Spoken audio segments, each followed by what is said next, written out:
Because the running shoes he designed have defects, he caused his boss to lose a full $1 billion.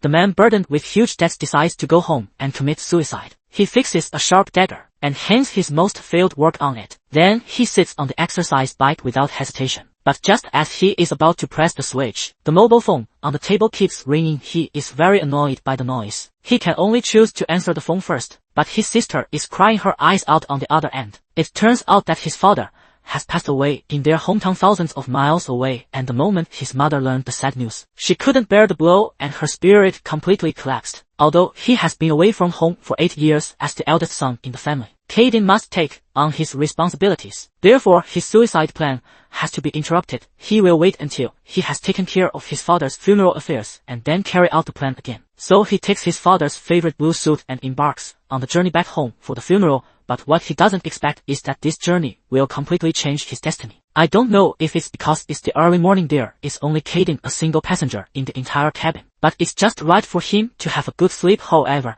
he is woken up by the flight attendant beside him. She thanks him for taking this flight, which helped her keep her job. To express her gratitude, the flight attendant even takes the initiative to upgrade his seat for free. Caden didn't want to pay attention at first, but he couldn't resist the other party's constant pleading. Finally, Caden still follows the girl's suggestion and changes to the first-class cabin.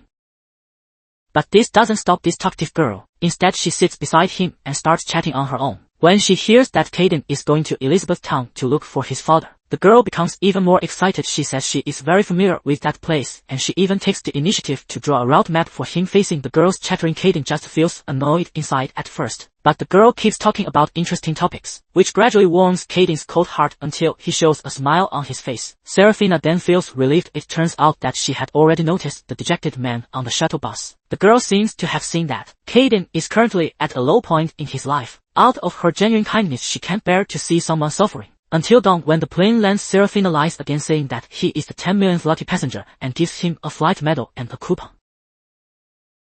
Although the care from a stranger is very heartwarming, he is still in a hurry to go back and take care of his father's funeral affairs. So Caden sets off again without stopping. He drives back to the town under the guidance of his uncle. Caden finally sees his father's remains. It is not until the evening that he finds a hotel to stay in, but there happens to be a couple preparing for their wedding in the hotel. The festive music is so noisy that he can't rest. At this time, he sees on the coupon given by the girl the other party's contact information is left. He couldn't help but miss the conversation between the two of them last night, so he summoned up the courage to make the call. Although he had practiced introducing himself several times, but when the phone was answered, Serafina didn't reject his call because of the late night disturbance. Instead, she kept trying to comfort the other party. This finally opened the man's mouth.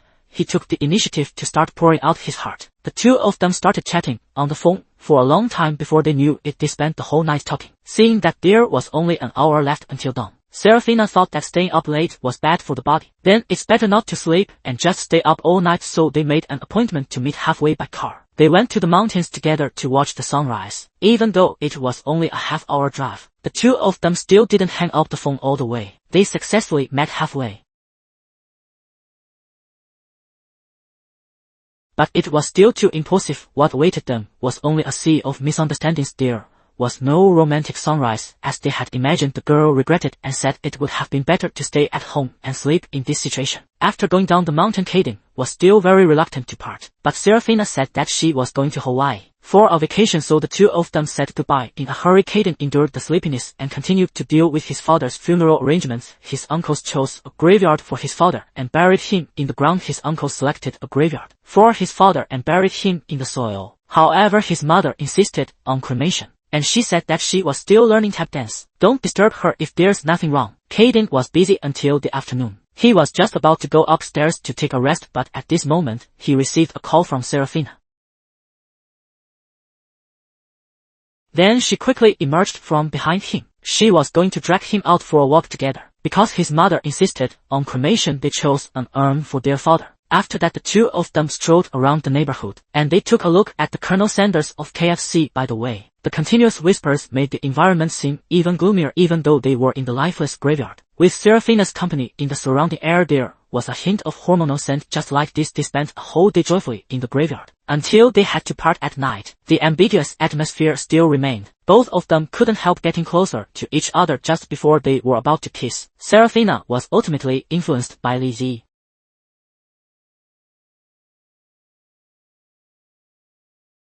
She proposed to be friends for a lifetime. Although Caden was very unwilling in his heart, he had no choice but to respect Seraphina's idea. The next day Caden returned to the hotel with the urn. The girl didn't show any disgust because of this. Instead she gently stroked it and greeted Caden's father. Meeting such a kind and understanding girl, how could Caden not be attracted to her? However, the scene of their agreement to be friends last night was still vivid in his mind. Even if he had strong feelings for her, he could only choose to bury those feelings deep in his heart. Then they went to the wedding scene of that newlywed couple. At this time there was no interruption from others. They were just like that night when they talked on the phone for a long time, freely sharing all the interesting things with each other. However, as Seraphina was talking, the topic suddenly took a turn since the girl was the first to break the agreement. Caden finally couldn't hold back his inner emotions. Early the next morning Seraphina didn't wake him up. After leaving the flowers for Caden's father, she left silently on her own. But she hadn't walked far. Caden, who realized it later, chased after her. Seraphina had thought that he was reluctant to let her go. Unexpectedly, it was because of his failure in his career that made him extremely self-conscious. He felt that he wasn't honest enough, so he confessed to the girl that he had messed up the design project, causing the company to lose a full 1 billion yuan, that he was a complete failure.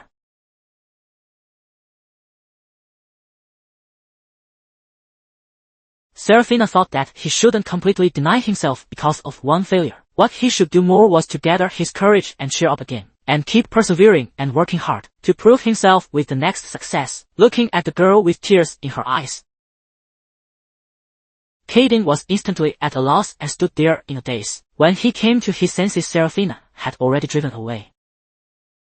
Soon it was the day of his father's memorial service. His sister and mother finally arrived at the scene. Relatives and friends also came on stage one after another to speak, paying a solemn tribute to his father. Everyone thought that Caden's mother would be very sad, but the moment she came on stage she showed a smile. She told some interesting little stories about his father. The solemn atmosphere was suddenly broken. Everyone was made to laugh heartily at one moment, and then fell into deep remembrance at another moment. After expressing her feelings, she danced merrily on stage to his father's favorite music. His mother used her unique way to tell everyone that although his father was gone, the joy and warmth he left behind would always be there. Life is too short, why not live a more interesting life? Just like this, his father's originally solemn memorial service completely turned into a unique family party. Relatives and friends gathered together to bid farewell to the deceased. Then Caden went backstage alone, looking at his father's portrait. He felt the warmth among his family members coupled with Seraphina's encouragement before. At this moment, he finally gave up the thought of committing suicide coupled with Seraphina's previous encouragement. At this moment, he finally gave up the idea of committing suicide. Just at the moment when he turned his head, he saw the girl waiting for him. It turned out that after Seraphina left 2 days ago, she went to make arrangements for this matter. She spent 2 days and 1 night making this travel map. While traveling, Seraphina hoped that after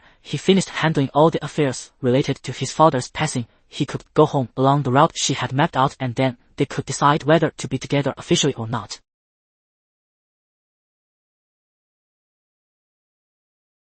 The next day, with his father's personal belongings buried, this funeral finally came to an end. Caden held the urn with his father's ashes and prepared to return. At this time, he opened the travel handbook prepared by the girl. It marked every place he had been to, guiding him to go and enjoy delicious food. He met the bar owner who had chatted with the girl, and he also saw the motel where Martin Luther King Jr.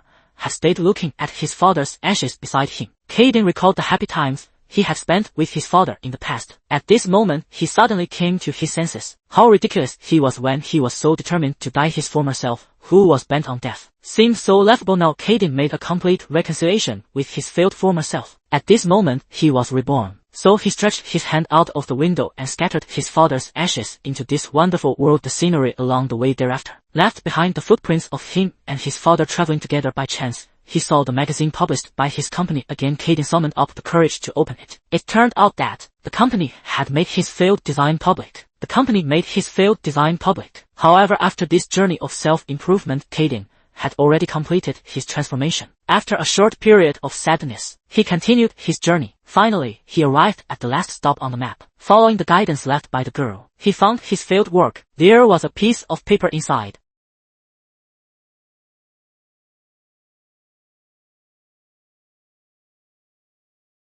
Life is unpredictable. The affairs of the world are hard to predict. 9 times out of 10, there are disappointments in life on the road, bearing the heavy shackles brought by failure. He embarked on the journey for the funeral. Because of Seraphina's company and redemption, the enthusiasm for his life that had been sealed away was unlocked. Coupled with his mother's open-minded speech, it also made him regain an optimistic attitude towards dealing with things. The severe blows of life are indeed painful. However, the sincere and warm bonds between family and loved ones are enough to make one break free from the shackles and regain hope.